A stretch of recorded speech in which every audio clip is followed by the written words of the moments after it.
नमस्कार, जय हिंद साथियों। मैं हूं सुनील राठौर और जीएलसी के इस ऑनलाइन प्लेटफॉर्म में आप सभी लोगों का मैं एक बार फिर से तहे दिल से स्वागत करता हूं। दोस्तों, आज फिर से हम एक नई शुरुआत करने जा रहे हैं। यह नई शुरुआत मध्य प्रदेश के भूगोल के प्रीवियस ईयर जो प्रश्न पूछे गए हैं उससे संदर्भित रहेंगे। कहने का तात्पर्य यह है कि विगत वर्षों में कौन कौन से प्रश्न पूछे गए, विगत 30 वर्षों में उन प्रश्नों की हम जो चर्चा कर रहे हैं उसकी एक सीरीज जो हमारी चल रही है। उसी क्रम में आज का जो सेशन होगा हमारा, ये मध्य प्रदेश के भूगोल के प्रश्नों को लेकर चर्चा की जाएगी। और ध्यान रखिएगा दोस्तों, यह मेरा सबसे फेवरेट सब्जेक्ट है। ध्यान रखिएगा, मैंने ये कहा कि सबसे फेवरेट, इसका मतलब क्या और फेवरेट नहीं है, बाकी सभी फेवरेट है लेकिन ये सबसे फेवरेट है। ठीक है, बाकी सभी सब्जेक्ट आपको क्रमवार सभी का आपको एमसीक्यू टाइप के विगत वर्षों के प्रश्नों की चर्चा मेरे द्वारा की जाएगी। लेकिन यहाँ पर हम आज जो शुरू करने जा रहे हैं मध्य प्रदेश के भूगोल को लेकर। लेकिन दोस्तों, क्लास शुरू करने से पहले मैं आपके सामने फिर से एक मोटिवेशन लाइन पेश करना चाहूँगा, जो कि इस प्रकार होगी। आप ध्यान से सुनिएगा। इस वर्तमान जिंदगी की जद्दोजहद जो चल रही है, इस जद्दोजहद के बीच में यह लाइन किस प्रकार से आपके लिए मोटिवेशन का काम कर सकती है। लाइन कुछ इस प्रकार है कि जिंदगी बहुत हसीन है। क्या है दोस्तों? जिंदगी बहुत हसीन है, कभी हंसाती है तो कभी रुलाती है। जिंदगी बहुत हसीन है, कभी हंसाती है तो कभी रुलाती है। लेकिन जो जिंदगी की भीड़ में खुश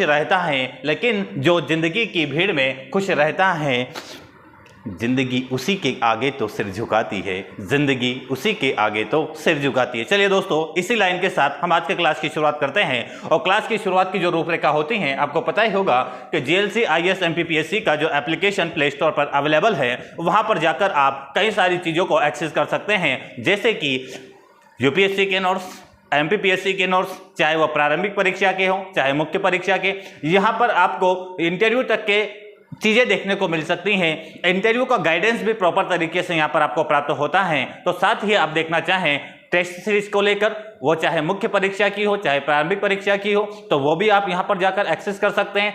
साथ ही आप रोजगार निर्माण से संबंधित जो करंट अफेयर का एक संक्षिप्त रूप से, एक सारगर्भित रूप से जो पेश किया जाता है, वो आपको केवल और केवल जीएलसी आईएएस एमपीपीएससी के एप्लीकेशन पर ही प्राप्त हो पाएगा। विश्वास मानिएगा दोस्तों, वह काफी मेहनत के द्वारा उस रोजगार निर्माण को जो 30 पृष्ठों का होता है उसे संकलित कर 7 से 8 पेजों में संकलन उसका किया गया है, जिसको आपके सामने पेश किया गया है। तो इसका आप लाभ लीजिएगा, काफी आपके लिए फायदेमंद हो सकता है। तो चलिए दोस्तों, इसी के साथ हम आज के क्लास की शुरुआत करते हैं। और आपके सामने हमारे मध्य प्रदेश के भूगोल का पहला प्रश्न होगा कि नर्मदा नदी मध्य प्रदेश में कुल इसकी लंबाई कितनी है। दोस्तों, यहां पर हम प्रश्न की तो चर्चा करेंगे, लेकिन आपको यकीन मानिएगा, यहां पर जो मध्य प्रदेश के भूगोल की जो चर्चा करेंगे, पहले जिस विषय की हमने चर्चा की है सभी के बारे में मैं कह रहा हूं कि यदि आपने अभी भी समय है आपके पास, ठीक है, अभी 18 दिन आपके पास है, 18-19 दिन के लगभग आपके पास हैं। विश्वास मानिएगा, यदि आपने कभी एमपी नहीं पढ़ा, क्या कहा मैंने, यदि आपने कभी एमपी नहीं पढ़ा, तो वीडियो सीरीज आप देख के आपके मध्य प्रदेश से आए हुए संबंधित जो भी प्रश्न होंगे आप उसमें अपना बेहतर दे पाएंगे। तो विश्वास मानिएगा और वीडियो को अच्छे से सुनिएगा, एक एक प्रश्न पर गौर कीजिएगा। हम पूरी तरह से मध्य प्रदेश के भूगोल को ही इसी वीडियो के साथ में समाप्त कर देंगे, आने वाले वीडियो के साथ में भी। ठीक है, तो मध्य प्रदेश में जो आपसे पूछा जा रहा है यहाँ पर कि मध्य प्रदेश में नर्मदा की जो कुल लंबाई है वो कितनी है, तो मध्य प्रदेश में नर्मदा नदी की लंबाई होती है कितना, जो कि विकल्प होगा आपका विकल्प नंबर 1,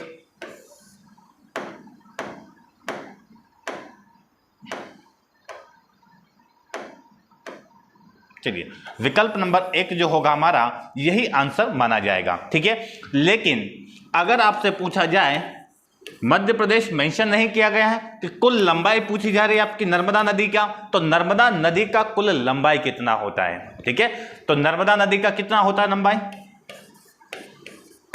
1312 किलोमीटर, यह तो कुल लंबाई हो गया। मध्य प्रदेश में 1077 किलोमीटर। लेकिन जो नर्मदा नदी है इसका उद्गम कहां से होता है, तो आपको पता होगा अनूपपुर तो जिला है, अनूपपुर। ठीक है, थोड़ा सा इसको सही से लिख देते हैं, अनूपपुर जिला। इसमें एक तहसील है, उसका नाम है पुष्प राजगढ़, ये पुष्प है आपका, पुष्प राजगढ़ तहसील, ठीक है, पुष्प राजगढ़ तहसील है। और इस पुष्प राजगढ़ तहसील जो पहाड़ी पर अवस्थित है, वो पहाड़ी का नाम है आपका अमरकंटक,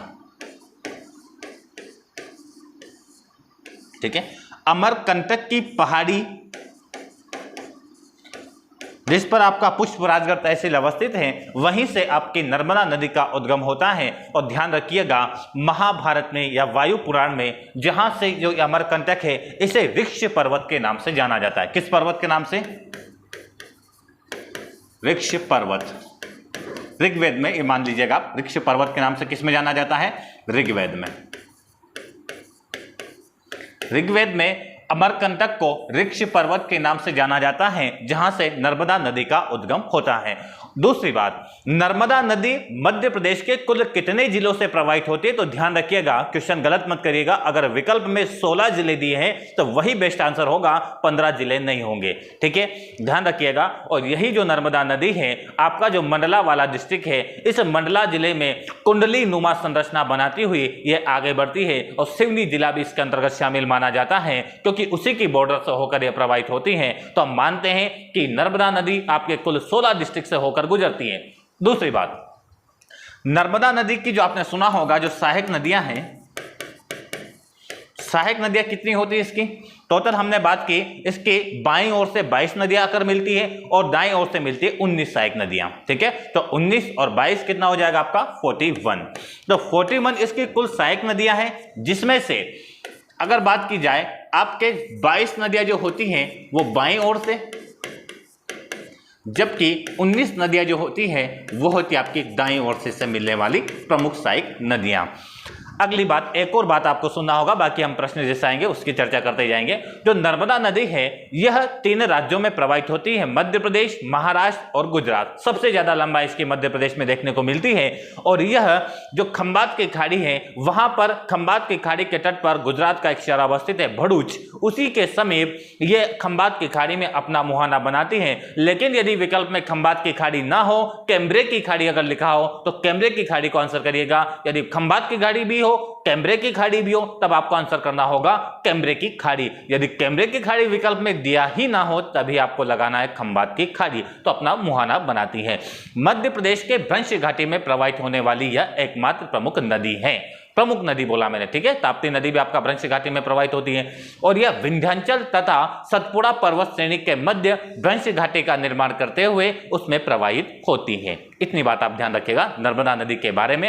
एक और बात है आपको दोस्तों, फैक्ट तो काफी ज्यादा है, मेरा मन भी कर रहा है कि नर्मदा नदी के बारे में और अधिक जानकारी आपके सामने पेश की जाए। एक और महत्वपूर्ण जानकारी यह है कि नर्मदा नदी के कुछ नाम देखने को मिलते हैं, जैसे कि नामोदोस, क्या कहा जाता है इसे? नामोदोस, मैकलसुता, रेवा नदी, ठीक है। इतने नामों से इन्हें जाना जाता है। जो भूगोलवेत्ता रहे हैं आपके टोलमी भाई साहब, तो टोलमी के द्वारा इन्हें नर्मदा नदी को नामोदास के नाम से पुकारा गया है। यह बात भी आप थोड़ा सा ध्यान रखिएगा। बाकी हम चर्चा करेंगे अगले प्रश्नों के साथ। नेक्स्ट प्रश्न होगा, मध्य प्रदेश राज्य का पुनर्गठन कब हुआ? देखिएगा दोस्तों, मध्य प्रदेश राज्य का पुनर्गठन, आंसर तो आप सभी को पता है, ये सबसे शानदार आंसर होता है इसका, लेकिन यही क्वेश्चन हड़बड़ी में गलत भी कर देते हैं, ठीक है। सब में लिखा हुआ 1 नवंबर और पीछे देखा नहीं है, पहले विकल्प में देखा 1 नवंबर, लगा दिया गोला, ठीक है, और वही हो जाता आपका गलत। तो ध्यान रखें, आपको 1956 भी देखना है, पीछे 1 नवंबर भी देखना है। तो आंसर तो आपका, इसका आंसर तो हो जाएगा आपका क्या? बी विकल्प। लेकिन आपको ध्यान रखना है, क्वेश्चन ऐसे बनेगा अब कि मध्य प्रदेश जो राज्य है, इसका जो पुनर्गठन हुआ है 1956 को, यह किस आधार पर हुआ है? क्या पूछा जाएगा? किस आधार पर हुआ है? ध्यान रखिएगा, साधारण तौर पर मध्य प्रदेश राज्य का गठन भाषा के आधार पर हुआ है। क्या कहा मैंने? मध्य प्रदेश राज्य का पुनर्गठन भाषा, वह भाषा कौन सी है आपकी? हिंदी। हिंदी भाषा के आधार पर। ऐसा मैं क्यों कह रहा हूं? क्योंकि जब मध्य प्रदेश राज्य का पुनर्गठन हुआ, उस समय आपका जो पार्ट बी वाला जो भाग था, पार्ट सी वाला जो हिस्सा था, सीपी बरार वाला, उसमें आपके विदर्भ, अमरावती, अकोला, बुल्डाना, यवतमाल, ठीक है, ये कई क्षेत्र थे जो कि मराठी भाषी क्षेत्र थे। इनको महाराष्ट्र में क्यों शामिल किया गया? क्योंकि यहां पर हिंदी भाषा नहीं बोली जाती थी। तो इस आधार पर हम कह सकते हैं कि मध्य प्रदेश राज्य का जो पुनर्गठन हुआ है, वह भाषा क्या थी आपकी? हिंदी भाषा के आधार पर हुआ है। और यदि ध्यान रखिएगा, यदि विकल्प में एक विकल्प ऐसा दिया हो इनमें से कोई नहीं, एक विकल्प है भाषा, तो आंसर लगा दीजिएगा इनमें से कोई नहीं। ठीक है, ये ध्यान रखना आपको। बाकी अगर विकल्प प्रॉपर रहे सभी, इनमें से कोई नहीं जैसा कोई विकल्प ना हो, तब आंसर करिएगा भाषा के आधार पर मध्य प्रदेश राज्य का पुनर्गठन हुआ है। और यह कौन से संविधान संशोधन के द्वारा पुनर्गठन हुआ है, तो आपको पता होगा 7वां संविधान संशोधन, 7वां संविधान संशोधन 1956। 7वां संविधान संशोधन आपका जो 1956 हुआ है, इस समय भारत में कुल 14 राज्य तथा 6 केंद्र शासित प्रदेशों का निर्माण किया गया था। ठीक है, बढ़ते हम अगले प्रश्न की ओर। अगला प्रश्न होगा आपका,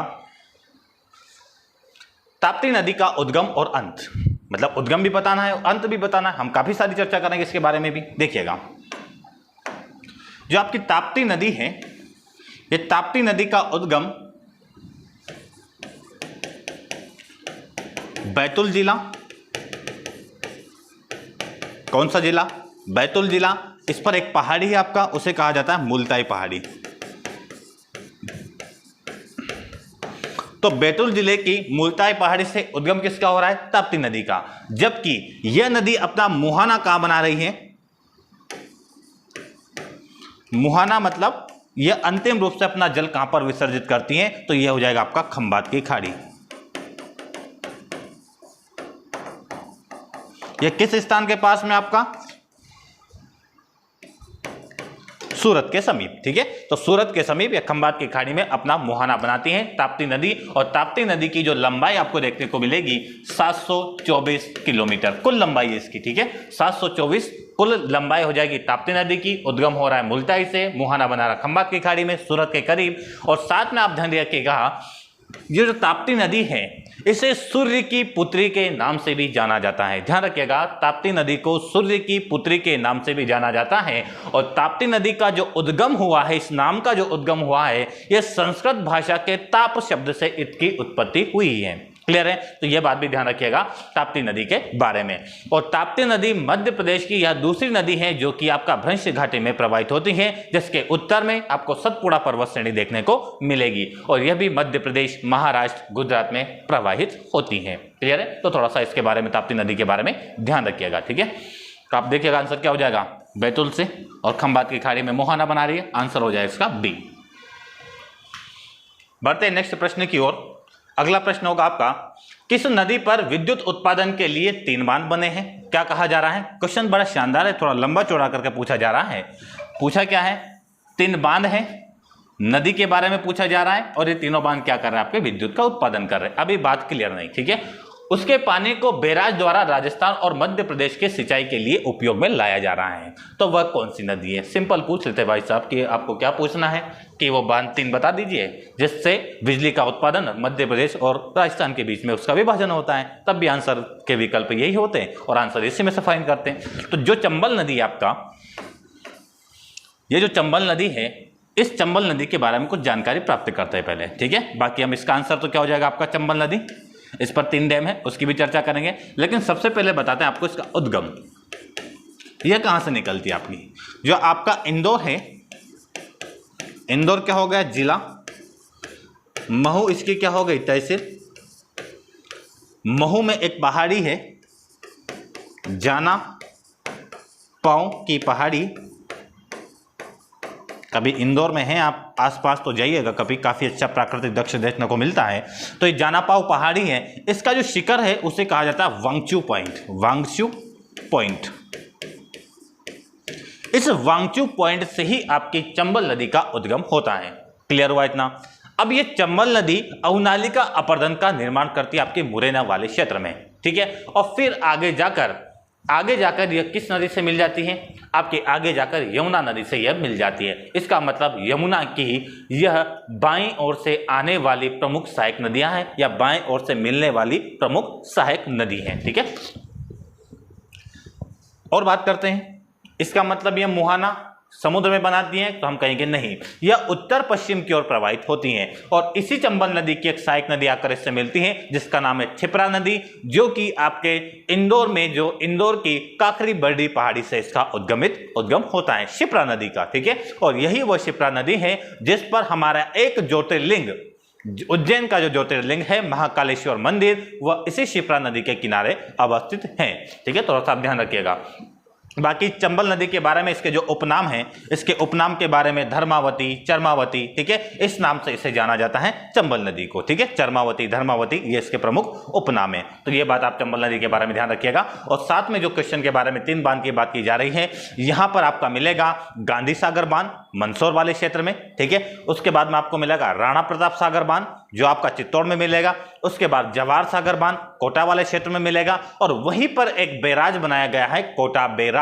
बैराज का मतलब यह होता है जिस बांध का निर्माण केवल और केवल बिजली उत्पादन के लिए अगर किया जाता है तो जिसका निर्माण केवल सिंचाई के उद्देश्य के लिए किया जाता है तो उसे बैराज कहा जाता है। क्लियर है? जिसका एकमात्र उद्देश्य क्या होता है, सिंचाई, उसे बैराज कहा जाता है, जो कि आपका कोटा बैराज है। इसका सिंचाई के लिए प्रमुख उपयोग किया जाता है। तो ये 3 डैम हो गए आपके, गांधी सागर, राणा प्रताप, जवाहर सागर और उसी में आपका कोटा बैराज। ठीक है, चलिए बढ़ते हैं हम अगले प्रश्न की ओर। अगला प्रश्न होगा आपका, मध्य प्रदेश की कौन सी नदी बंगाल की खाड़ी में गिरती है? ठीक है, बंगाल की खाड़ी में अपना मुहाना बनाती है। देख लेते हैं। सबसे पहले चंबल नदी क्या किसी में जाकर गिर रही है क्या? तो आप कहेंगे बिल्कुल नहीं, अभी चर्चा हमने की है। चंबल नदी तो यमुना नदी में मिलती है, तो ये तो हो नहीं सकता। इसकी चर्चा हमने विस्तार से कर ली है। ताप्ती नदी के बारे में विस्तार से चर्चा किया है, खंभात की खाड़ी में मुहाना बनाती है। जबकि बेतवा नदी जो है आपका, या बेतवा नदी भी किसकी सहायक नदी बनती है आपकी? बेतवा नदी भी आपका बांदा के समीप यह किस नदी से मिल जाती है? आपका यमुना नदी से जाकर मिल जाती है। और यह आपके कहां से उद्गमित होती है बेतवा नदी? ये कुमरा गांव से, रायसेन के कुमरा गांव से इसका उद्गम होता है। मध्य प्रदेश में प्रवाहित होती हुई है गुना वाले क्षेत्र से जाती है, फिर ललितपुर में झांसी से होती हुई है कहां चली जाती है आपकी? यूपी में। और यूपी में जाकर ये किस नदी से मिल जाती है? यमुना नदी से जाकर मिल जाती है। ठीक है, इसके बाद में बात करें, इसका मतलब ये भी नहीं हुआ, बचा एक विकल्प आपका महानदी, और इसका उद्गम होता है आपका छत्तीसगढ़ बेसिन से। छत्तीसगढ़ बेसिन से उद्गम होगा। ठीक है, जब छत्तीसगढ़ बेसिन से इसका उद्गम हो जाता है तो यह कहां चली जाएगी? फिर ओडिशा में प्रवाहित होगी। और ओडिशा में ही इस पर हीराकुंड बांध बना हुआ है। हीराकुंड बांध जो कि भारत का सबसे लंबा डैम है ये। ठीक है, हीराकुंड बांध भारत का सबसे लंबा डैम है, ओडिशा में बना हुआ है। नदी आपकी महानदी, और कहां पे गिर जाती है? आपके बंगाल की खाड़ी में अपना मुहाना बनाती है। तो ध्यान रखिएगा, इसका आंसर क्या हो जाएगा आपका? डी नंबर का आंसर। बढ़ते अगले प्रश्न की ओर। अगला प्रश्न होगा आपका, मध्य प्रदेश किस जिले में चित्रकूट जलप्रपात है? ध्यान रखिएगा, आज वर्तमान में ये प्रश्न कब पूछा जा रहा? 1999 में। प्रश्न देखिएगा, प्रश्न की प्रकृति। ठीक है, क्योंकि और प्रपात जलप्रपात पूछे जा सकते हैं आपसे। ठीक है, ऐसा तो नहीं चित्रकूट ही पूछना है, और पूछा भी जा सकता है, ऐसा कोई गलत तो होगा नहीं। लेकिन जब 1999 में पूछा गया, इसका मतलब छत्तीसगढ़ मध्य प्रदेश का हिस्सा था, तब पूछा जा रहा है। तो यह आपका बस्तर वाले क्षेत्र में होता है। मध्य प्रदेश के पुनर्गठन के पूर्व इसकी चर्चा की जा रही है। अन्य जलप्रपात की चर्चा भी हम आगे करेंगे, जैसे कि आपका कपिल धारा, दुग्ध धारा, ठीक है, ये अनूपपुर वाले क्षेत्र में है। धुआंधार आपका जबलपुर में है। सहस्त्र धारा आपका कहाँ पे? महेश्वर वाले, खरगोन वाले क्षेत्र में मिलेगा। ठीक है, तो ये जलप्रपात है, नर्मदा नदी पर निर्मित है। केवटी जलप्रपात, बहुटी जलप्रपात, जो मध्य प्रदेश का सबसे ऊंचा जलप्रपात है, बहुटी जलप्रपात, जो कि ओधा नदी, टोंस की सहायक नदी है ओधा नदी, उस ओधा नदी पर निर्मित है आपका बहुटी जलप्रपात। यह इसकी जो हाइट है 143 मीटर इसकी हाइट है।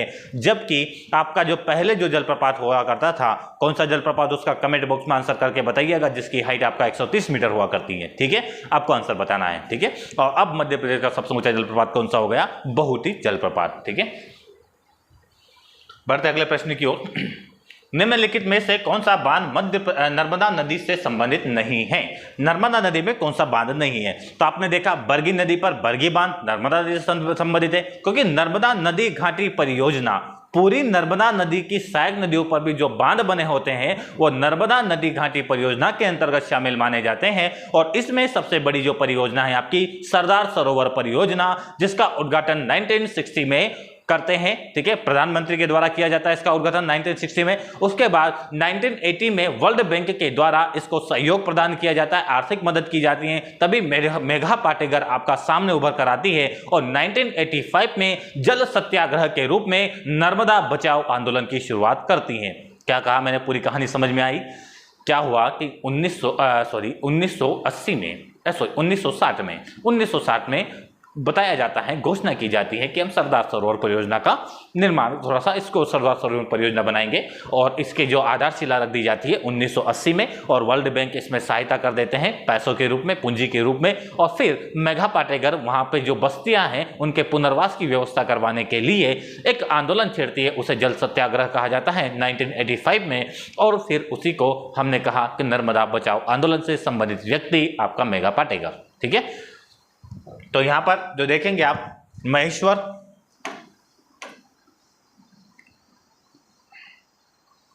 कहां गया आपका प्रश्न, ये देखिएगा, अरे चलिए अब देखिएगा इंदिरा सागर आपका कहां पर है, खरगोन डिस्ट्रिक्ट में मिलेगा, खंडवा में महेश्वर मिल जाएगा आपको, महेश्वर, उसके बाद में बरगी आपको मिलेगा नर्मदा नदी पर, जबकि जो गांधी सागर है ये आपको मिलेगा चंबल नदी पर मंदसौर में।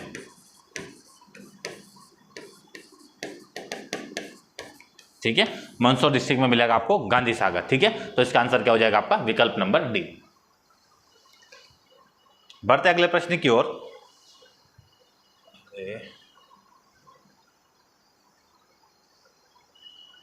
निम्न नदी अरब सागर में गिरती है, मतलब निम्न में से कौन सी नदी है जो कि आपका अरब सागर में अपना मुहाना बनाती है। जैसे कि आपने भारत का मैप तो देखा ही होगा। ठीक है, ये वाला जो हिस्सा है आपका, ठीक है, ये आपका हो जाएगा अरब सागर, और इधर है आपका बंगाल की खाड़ी।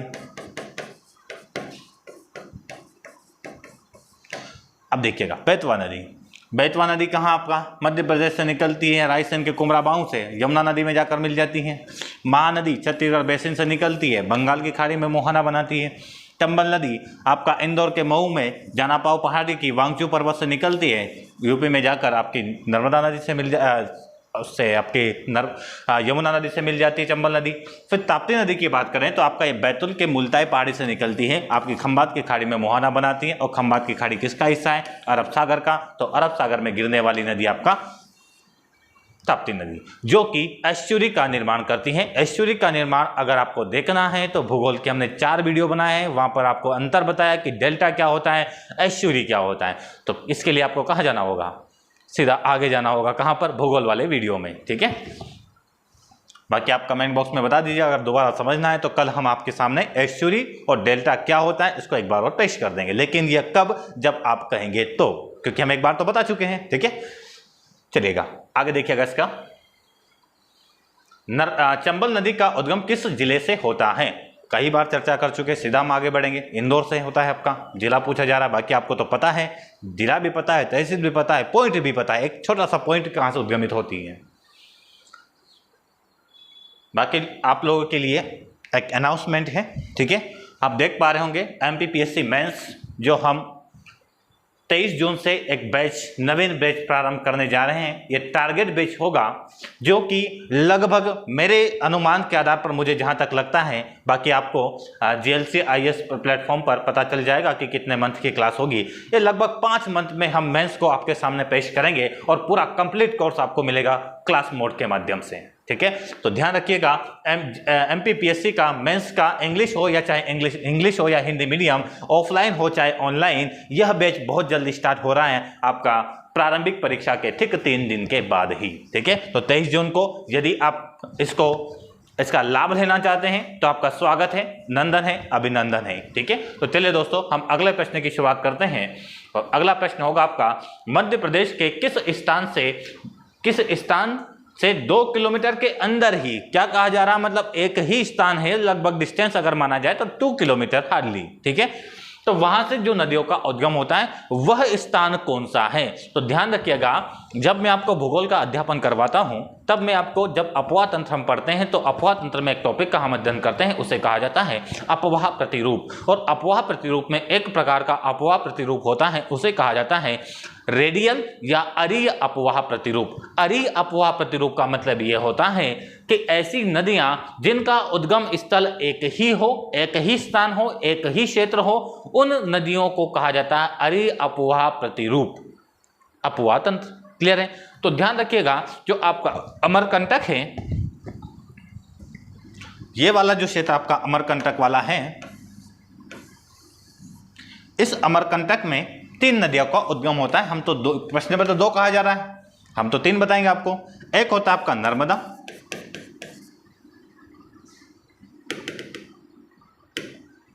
नर्मदा, सोन और जोहिला, ठीक है। लेकिन ये दो नदियां ये मध्य प्रदेश से संबंधित हैं, इसलिए प्रश्न में कहा कि मध्य प्रदेश के किस स्थान से 2 किलोमीटर के अंदर ही 2 प्रमुख नदियों का उद्गम होता है। तो 2 प्रमुख नदी नर्मदा और सोन है, जिसका उद्गम अमरकंटक की पुष्पराजगढ़ तहसील के पास में से होता है, ठीक है। और बाकी एक जोहिला नदी भी है जो छत्तीसगढ़ में प्रवाहित होती है आपकी। तो ये 3 प्रमुख नदियां जिसका उद्गम कहां से हो रहा है आपका अमरकंटक से। तो इसका आंसर हो जाएगा आपका अमरकंटक। बढ़ते अगले प्रश्न की ओर। अगला प्रश्न होगा मध्य प्रदेश का क्षेत्रफल कितना है। देखिएगा, अब आप सोच रहे हैं कि यहाँ तो हमें जो पता है वो तो विकल्प ही नहीं है, ठीक है, जो हमें पता है। लेकिन अब जो प्रश्न होगा ये प्रश्न ऐसा नहीं होगा आपका, ठीक है, ध्यान रखिएगा। यह कब का है आपका 1996 का, तो उस समय मध्य प्रदेश विभाजन हुआ ही नहीं था। अब आपसे पूछा जाएगा कैसे होगा, प्रश्न की प्रकृति, विकल्प यही है, ठीक है। प्रश्न में बदलता हूं, विकल्प यही होंगे। प्रश्न होगा आपका कि अविभाजित मध्य प्रदेश का क्षेत्रफल कितना है, कितना था, ठीक है। अविभाजित मध्य प्रदेश का क्षेत्रफल कितना था, तो आपका इसका अगर आंसर देखना चाहें तो आंसर तो हो जाता आपका 4.43 लाख वर्ग किलोमीटर, ठीक है। यह जब अविभाजित मध्य प्रदेश का जो क्षेत्रफल अब दिखाई देता है, यह भारत का सबसे अधिक क्षेत्रफल धारण करने वाला राज्य था आपका मध्य प्रदेश। लेकिन जब 1 नवंबर 2000 को छत्तीसगढ़ 26वें राज्य के रूप में गठन हो गया, तब से मध्य प्रदेश का स्थान कौन सा आ जाता है, दूसरा, ठीक है। क्षेत्रफल के आधार पर अब मध्य प्रदेश दूसरा स्थान रखता है, जिसका क्षेत्रफल की चर्चा मैं करूंगा भी आपके सामने। लेकिन अविभाजित मध्य प्रदेश के बारे में कुछ फैक्चुअल जानकारी आपको देना चाहता हूं, वो आपके सामने पेश करूंगा, उससे आप अच्छे से सुनिएगा, क्योंकि ऐसा प्रश्न भावी एग्जाम में बन सकता है, ठीक है। उसकी चर्चा हम करेंगे। तो अविभाजित मध्य प्रदेश का क्षेत्रफल कितना आपका 4.43 लाख वर्ग किलोमीटर, ठीक है। अब कुछ चर्चा हम यहाँ पे करते हैं, एक्स्ट्रा इंफॉर्मेशन, ठीक है। देखिएगा, ये आपका मध्य प्रदेश,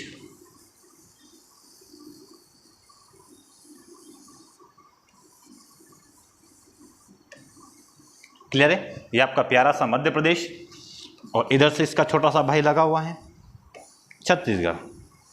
कौन सा राज्य है आपका, छत्तीसगढ़। मैं बात कर रहा हूं कब की, 1 नवंबर 2000 से पहले की, ठीक है, 1 नवंबर 2000 से पहले की। यहां पर एक डिस्ट्रिक्ट है आपका मुरैना, जबकि छत्तीसगढ़ का सबसे दक्षिण में जो जिला देखेंगे उसका नाम है सुकमा। क्या है, सुकमा। यहां पर जो जिला देखेंगे उसका नाम है जशपुर, जशपुर, ठीक है। और यहां पर आपको पता ही है अलीराजपुर। क्लियर हुआ? ध्यान रखिएगा अच्छे से, सब प्रश्नों को देखिएगा। ये अविभाजित मध्य प्रदेश है, तो अविभाजित मध्य प्रदेश का सबसे पूर्वी जिला कौन सा है? आप सिंगरौली देखेंगे, पहला विकल्प लगा देंगे गोला और कर देंगे गलत। आंसर क्या होगा, जशपुर। अविभाजित मध्य प्रदेश पूछा, इसका मतलब एमपी भी उसमें है आपका और छत्तीसगढ़ भी शामिल है। तो दोनों जब शामिल है तब से आपसे पूछा जा रहा है कि पूर्वी जिला कौन सा है, जशपुर। फिर पूछा जाएगा अविभाजित मध्य प्रदेश का दक्षिणी जिला कौन सा है, आप आंसर करेंगे बुरहानपुर, लेकिन आंसर क्या होगा, सुकमा जिला, ठीक है। तो एक तो ये ध्यान रखना है। दूसरा आप देखिएगा, इस मुरैना से लेकर, देखिएगा आपको अगर दिख जाए तो, इस मुरैना से लेकर सुकमा वाला जो डिस्टेंस है, ये वाला डिस्टेंस आपका 996 किलोमीटर। इसके बाद ये वाला देखिएगा, अलीराजपुर से आपका जशपुर तक का ये वाला जो हिस्सा है, इसकी जो लेंथ है आपका 11,127 किलोमीटर, 1127 किलोमीटर। क्लियर हुआ। तो ये मध्य प्रदेश का हमने विस्तार देखा, उत्तर से पूर्व, उत्तर से दक्षिण और पूर्व से पश्चिम। क्लियर है। अब वर्तमान का तो आपको पता होगा, हमने क्या बताया आपको पहले वाला। ठीक है, एक बात और इसमें बता देते हैं, आप जानते होंगे कि मध्य प्रदेश का जो अक्षांशीय या देशांतरी विस्तार है वो कितना है। देखिएगा, जो मुरैना है, तो मुरैना का जो अक्षांशीय विस्तार है वो कितना है आपका, वो हो जाएगा आपका,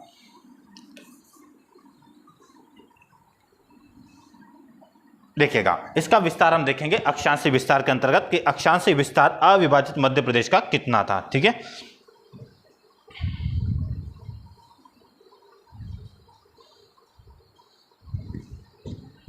देखिएगा आप यहां से स्टार्ट करते हैं हम।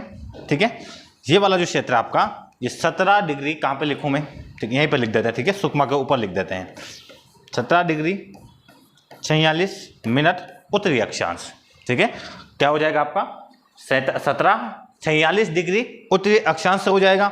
उसके बाद आप बात करें कि ये उत्तर तक कितना है, तो ये हो जाएगा 26-30 तक, 26 डिग्री 30 मिनट उत्तरी अक्षांश तक। ठीक है, कहां से 1746 से। जबकि पश्चिम इधर से हम बात करते हैं, इधर क्या हो जाएगा आपका, इधर जो होगा आपका 74 डिग्री 9 मिनट पूर्वी देशांतर से। यहां पर आपका क्या हो जाएगा 84, ठीक है, 84 डिग्री 51 मिनट पूर्वी देशांतर। तो यह अक्षांशीय विस्तार हो गया। वर्तमान मध्य प्रदेश का अक्षांशीय और देशांतरी विस्तार आपको कमेंट बॉक्स में आंसर करना होगा। ठीक है, कुछ काम आपका भी तो रखना है। ठीक है, क्योंकि हमने कुछ बता दिया, अगर ये आपने देख लिया तो आगे का काम आपका है। वो कौन सा, कि मध्य प्रदेश का, आज वर्तमान के मध्य प्रदेश का अक्षांशीय और देशांतरी विस्तार कितना है, कमेंट बॉक्स में आंसर करके बताइएगा। ठीक है, बाकी मैंने आपको अविभाजित मध्य प्रदेश का बतला दिया है, जो कि आपको कम जानकारी इसकी रहती है। ठीक है, ये हो जाएगा आपका पूरा, अच्छे से देख लीजिएगा। बढ़ते हम आगे। अगला प्रश्न होगा आपका,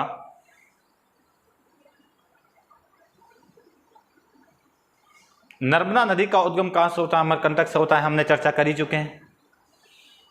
अगला प्रश्न, बाणसागर बांध का निर्माण किस नदी पर हुआ है। ठीक है, तो बाणसागर जो बांध है आपका सोन नदी पर है। किस नदी पर, सोन नदी पर। जिला कौन सा है, शहडोल। गांव कौन सा है, देवलोद गांव। इसलिए इस परियोजना को देवलोद परियोजना के नाम से भी जाना जाता है। तो बाणसागर परियोजना, नदी सोन, जिला शहडोल, गांव हो जाएगा आपका देवलोद। ये बाणसागर परियोजना आपकी है और इसमें 3 राज्यों का इससे लाभान्वित है, एमपी, यूपी, बिहार। ठीक है, सॉरी कहाँ चले गए हम, एमपी, यूपी, बिहार ये लाभान्वित है। एक और इसमें आ जाता है आपका छत्तीसगढ़।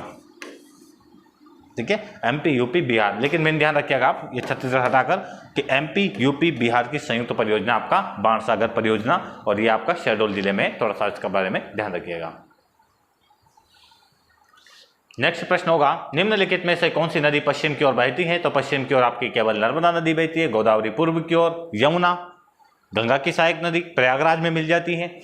गंगा तो आपको पता ही है, गंगा के बारे में हमने अच्छा सा आपको समझाया भी है कि आपका उत्तराखंड में भागीरथी अलकनंदा के रूप में इसका उद्गम होता है और यह मिल जाती है देवप्रयाग में, नाम हो जाता है गंगा, और बंगाल की खाड़ी में मुहाना बनाती है। ठीक है, मेघना के नाम से एक हुगली नदी इसकी वितरिका बनती है।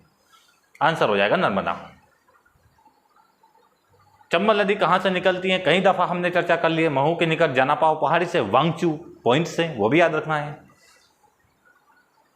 अगला प्रश्न होगा, हिंडोला महल कहाँ स्थित है। अब हिंडोला दरवाजा नहीं पूछा है, हिंडोला दरवाजा कहां पर है, ग्वालियर के किले में जो 5 दरवाजे हैं, उन 5 दरवाजों में एक दरवाजा है हिंडोला दरवाजा। लेकिन पूछा जा रहा है कि हिंडोला महल कहां पर है, तो धार के मांडू में है ये आपका हिंडोला महल। नेक्स्ट प्रश्न, टाइगर राज्य किसे घोषित किया गया है। आपको पता होगा पिछली जो टाइगर की जो गणना हुई थी उसमें मध्य प्रदेश में 526 टाइगरों की संख्या बताई गई है, लेकिन जिस दिन रिपोर्ट आई थी उसके अगले दिन ही हमारे यहाँ के 2 टाइगर मर गए थे, तो संख्या कितनी हो गई थी 524, और हम हो गए थे कर्नाटक के पीछे। ठीक है। लेकिन जब रिपोर्ट आई तब तो हमारे पास इतने थे, तो हम क्या कहलाएंगे अब, टाइगर स्टेट। लेकिन कब प्रश्न पूछा गया, 2000 में, 2009 में, फिर भी आ सकता है, ठीक है। तो ध्यान रखिएगा, आपको मध्य प्रदेश को टाइगर स्टेट का दर्जा प्राप्त है, टाइगरों की संख्या यहाँ पे सबसे ज्यादा है, ठीक है। चंबल नदी का उद्गम कहां से होता है, मऊ से होता है, कितनी बार पूछेंगे, ठीक है। आप ध्यान रखिएगा, कितनी भी बार आ सकता है फिर भी। किन जिलों का समूह बुंदेलखंड क्षेत्र में आता है, ये अच्छा प्रश्न है, ठीक है। अब बुंदेलखंड वाला एरिया आपको पता होगा, जैसे कि एमपी का मैप बनाएं तो आपको दिखाएं,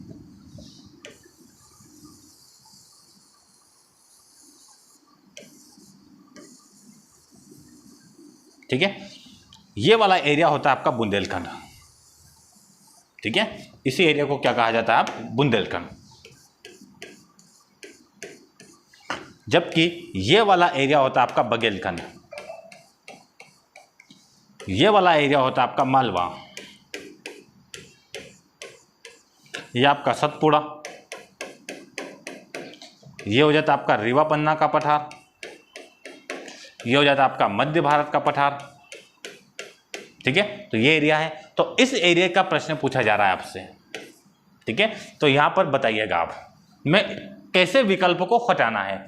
मंदसौर आपका यहां पर है, तो बताइए कभी आएगा आपका बुंदेलखंड में, तो नहीं, बिल्कुल दूसरे के बारे में विचार भी नहीं करना है। आगे देखिएगा, दुर्ग है, रायपुर है, राजनांदगांव में, सब छत्तीसगढ़ के हैं, तो ये विकल्प तो वैसे ही गलत हो गया, सारे इधर आ गए आपके। रीवा वाला क्षेत्र थोड़ा सा पास में, तो हटा नहीं सकते हैं, लेकिन यहां लिखा हुआ आपका राजनांदगांव, और राजनांदगांव आपका छत्तीसगढ़ में, तो यह विकल्प भी कैंसिल, आंसर हो जाएगा आपका डी, टीकमगढ़, दमोह, जहानाबाद। बढ़ते अगले प्रश्न की ओर। अगला प्रश्न होगा, चचाई जलप्रपात किस जिले में है, तो चचाई जलप्रपात आपका रीवा डिस्ट्रिक्ट में आ जाएगा, ठीक है। एमपीपीएससी की टेस्ट सीरीज की हम चर्चा कर चुके हैं, यदि आप लाभ लेना चाहते हैं तो इसको आप परचेस कर सकते हैं जेएलसी आईएएस एमपीपीएससी की एप्लीकेशन पर जाकर। सोयाबीन उत्पादन सबसे अधिक किस प्रदेश में होता है, सोयाबीन का उत्पादन मध्य प्रदेश में सर्वाधिक होता है, लगभग मध्य प्रदेश के क्षेत्रफल का 57%, कितना, 57% मध्य प्रदेश में सोयाबीन का उत्पादन होता है, इसलिए मध्य प्रदेश को सोया स्टेट के नाम से भी जाना जाता है, ठीक है। हमारा पीला सोना है ये, ठीक है। कौन सा सोना है, पीला सोना।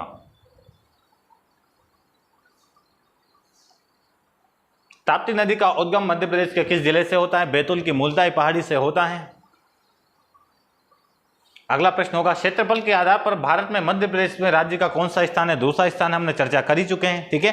बाकी हम देखे हैं कि मध्य प्रदेश का जब अविभाजित था तब 4.43 इसका एरिया था, और आज वर्तमान में कितना एरिया है,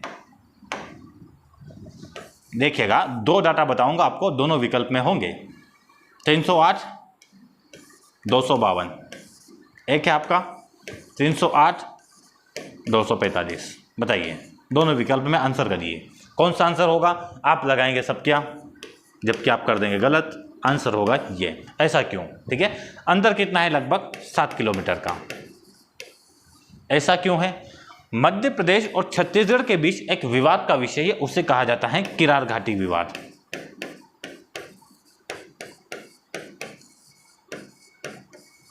एमपी बोलता है कि हमारा एरिया है, छत्तीसगढ़ बोलता है ये हमारा एरिया है। एक काम करते हैं, दोनों का नहीं रखते हैं, इसलिए मध्य प्रदेश का एरिया कितना मान लेते हैं, 308, 245 किलोमीटर स्क्वायर, ठीक है। तो ये मध्य प्रदेश का एरिया है, एक्चुअल एरिया, लेकिन विवाद की स्थिति को जोड़ दिया जाए तो एरिया कितना हो जाता है, ये दोनों याद रखना आपको, क्योंकि विकल्प में अगर ये ना दिया हो, ऊपर वाला हो, तब आपका आंसर क्या हो जाएगा, 252 वाला, नहीं तो आपका आंसर क्या हो जाएगा, 245 वाला। तो थोड़ा सा इसको ध्यान रखिएगा, किरार घाटी विवाद है, मध्य प्रदेश और छत्तीसगढ़ के बीच में यह प्रमुख क्षेत्र है, विवाद का कारण बना हुआ है, ठीक है। तो थोड़ा सा ध्यान रखना है। प्रश्न का आंसर हो जाएगा आपका दूसरा, क्योंकि 2003 में पूछ रहे हैं, विभाजित हो चुका है मध्य प्रदेश। नेक्स्ट प्रश्न, मध्य प्रदेश दिवस कब मनाया जाता है, आप बताइएगा, हम नहीं बताएंगे इसका आंसर, ठीक है। निम्नलिखित में से कौन सरदार सरोवर परियोजना के विरोध में है, तो अभी चर्चा की थी मैंने, 1985 में मेघा पाटेकर के द्वारा नर्मदा बचाओ आंदोलन, जिसे जल सत्याग्रह के नाम से जाना जाता है, ठीक है, वह मेघा पाटेकर इससे संबंधित है।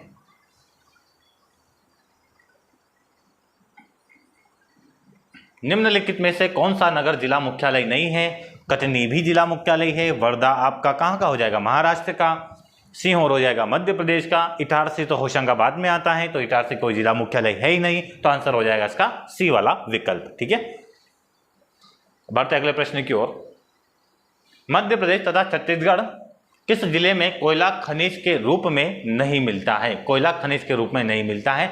बिलासपुर में मिलेगा, छिंदवाड़ा में मिलेगा, कोरिया में मिलेगा, रीवा में नहीं मिलेगा। ठीक है, तो आंसर क्या हो जाएगा आपका? रीवा। विभाजन के बाद मध्य प्रदेश राज्य की सीमा कितने राज्यों के साथ लगती है? तो हम बता देते हैं आपको, विभाजन के साथ भी, विभाजन के बाद भी। ठीक है,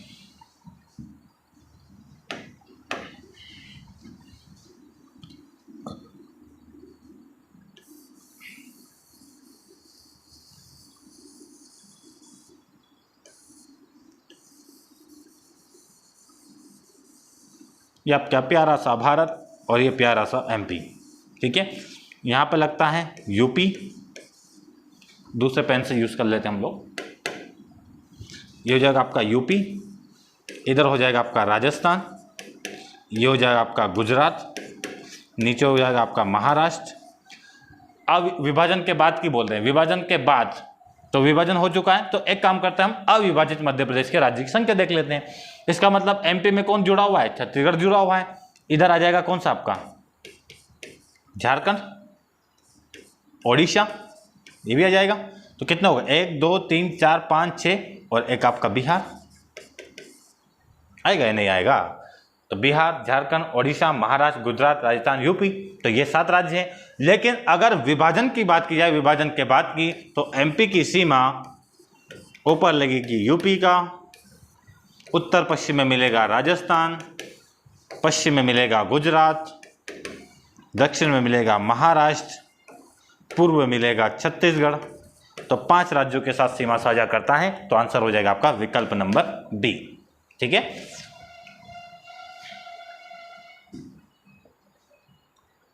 अगला प्रश्न, मध्य प्रदेश में छत्तीसगढ़ के गठन के पश्चात कितने जिले हैं? अब मध्य प्रदेश का जब गठन हुआ था, आपको पता होगा, कुछ थोड़ी सी चर्चा कर लेंगे, फैक्चुअल इन्फॉर्मेशन यहाँ पे हो सकता है कभी ऐसे प्रश्न अगर आगामी नहीं आए तो हम चर्चा करना भूल जाएंगे। ठीक है, अब एक एक पॉइंट करके हम बात करते हैं।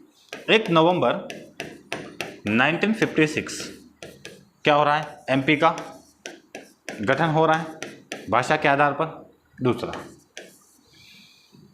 1998 में, ठीक है, 1998 की बात की जाए तो यहाँ पे 2 मंथ है आपके। 1998 में 2 मंथ है। एक वाला हो जाएगा आपका मई वाला मंथ, मई वाले मंथ के बाद एक मंथ हो जाएगा आपका कौन सा? जून वाला मंथ। तो 25 मई, 25 मई और 1 जून वाली तारीख हो जाएगी आपकी, वो कौन सी हो जाएगी? 10 जून। यहां पर आपके मध्य प्रदेश में 10 जिलों का गठन होता है। यहां पर जो गठन होगा वो कितने जिलों का गठन होगा? उसमें हम कहेंगे कि यहां पर 6 जिलों का गठन होता है। ठीक है, मध्य प्रदेश के गठन के समय कुल कितने जिले थे? मध्य प्रदेश का जब गठन हुआ उस समय की बात कर रहे हैं। ठीक है, तो उस समय जिलों की संख्या बताइए कितनी थी? तो मध्य प्रदेश का जब गठन किया गया था तब आपके जिलों की संख्या थी 43। कितने जिले थे आपके? 43। उसके बाद में ऐड कितने हुए? 10 + 6, तो 2 ऐड हुए, तो हम क्या बोलेंगे कि जिलों की संख्या कितनी हो जाएगी आपकी? 2 जिले बीच में बन जाएंगे आपके, कौन कौन से? जब गठन होगा तो आप देखेंगे, गठन हो गया, गठन के बाद में भोपाल और राजनांदगांव बनेंगे आपके बीच में। भोपाल और राजनांदगांव कब बनेंगे आपके? 1972 में। ठीक है, 1972 में आपके बनेंगे 26 जनवरी 1972। यहां बीच में ध्यान रखिएगा,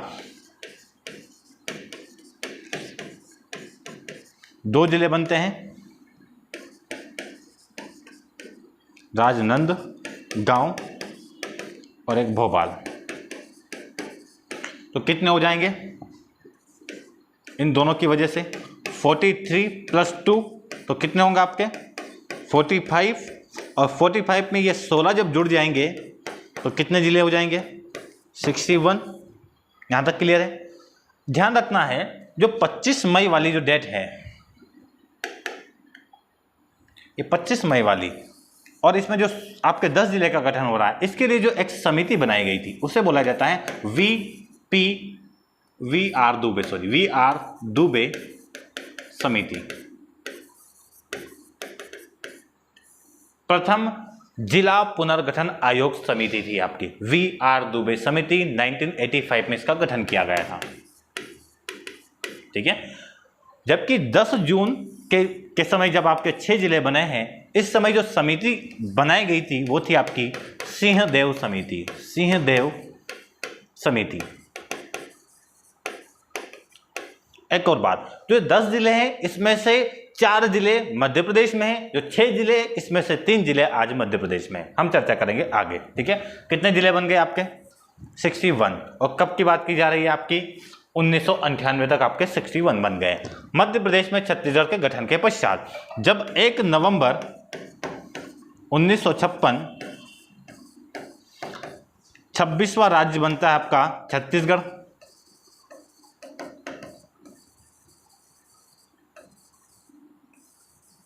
ठीक है, छत्तीसगढ़ बनता है, तब 16 जिले किस में चले जाते हैं आपके? छत्तीसगढ़ में। और बच किसने जाएंगे फिर? 45। तो मध्य प्रदेश में जब, सॉरी यहाँ पे 1956 नहीं है, ये 1956 नहीं, यहाँ पर 2000 करिएगा। ठीक है, 1 नवंबर 2000 को जब छत्तीसगढ़ का 26वें राज्य के रूप में गठन हो जाएगा तो 16 जिले किस में चले जाएंगे? छत्तीसगढ़ में। तो और जिले की संख्या जो बच जाएगी आपकी फिर रह जाएगी 45। ठीक है, तो आंसर क्या हो जाएगा आपका? 45 मध्य प्रदेश में छत्तीसगढ़ के गठन के पश्चात। फिर क्या होता है, आपको पता होगा कि 2008 में 2 नए जिले बनाए जाते हैं, अलीराजपुर और सिंगरौली। उसके बाद 2003 में 3 नए जिले बनाए जाएंगे, सॉरी उसके पहले 3 जिले बनेंगे, फिर 2 जिले बनेंगे। 3 जिले बुरहानपुर, अशोकनगर और शहडोल वाला। ठीक है, अनूपपुर वाला क्षेत्र है आपका, वहां से आपके ये 3 जिले बन जाते हैं 2003 में। 2008 में 2 नए जिले बनेंगे, 49वां जिला बनेगा आपका अलीराजपुर, 50वां जिला बनेगा सिंगरौली। अगला प्रश्न, कौन सी मिट्टी कपास की खेती के लिए सबसे अधिक उपयुक्त है? तो ध्यान रखिएगा, सबसे जो उपयुक्त मिट्टी होती है आपकी कपास के लिए उसे काली मिट्टी कहा जाता है। और काली मिट्टी का जो रंग होता है वो काले रंग क्यों होता है? तो उसमें एक तत्व पाया जाता है, एक यौगिक पाया जाता है, उस यौगिक का नाम होगा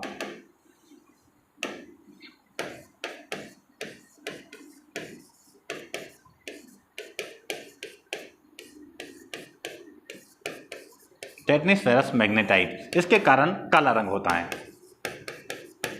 ठीक है, कपास की खेती के लिए प्रमुख होती है। निर्माण होता है इसका बैसाल्ट चट्टान, बैसाल्ट चट्टान से इसका निर्माण होता है। कपासी मृदा भी इसे कहा जाता है। तो सीधा सा आंसर हो जाएगा आपका। और इसमें ह्यूमस का अभाव होता है। ठीक है, ध्यान रखिएगा ये। हाँ दोस्तों, कोशिश हम ये करते हैं, आज 30 प्रश्न रखेंगे हम लोग। ठीक है, 30 प्रश्नों के बाद आपके सामने कल के वीडियो में जरूर आपके ज़्यादा क्वेश्चन का समावेशन करके लेकर आऊँगा।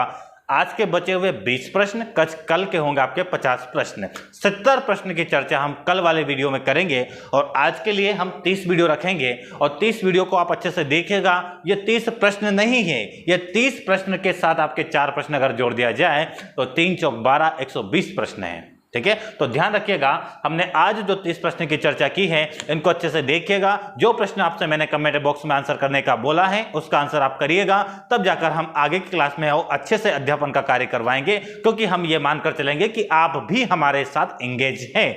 यदि आप भी हमारे साथ एंगेज होंगे तो हमें कार्य करने में और प्रेरणा मिलती है और अपने कार्य को और बेहतर तरीके से अंजाम दे सकते हैं। तो चलिए दोस्तों, आज के लिए इतना ही। नमस्कार, जय हिंद।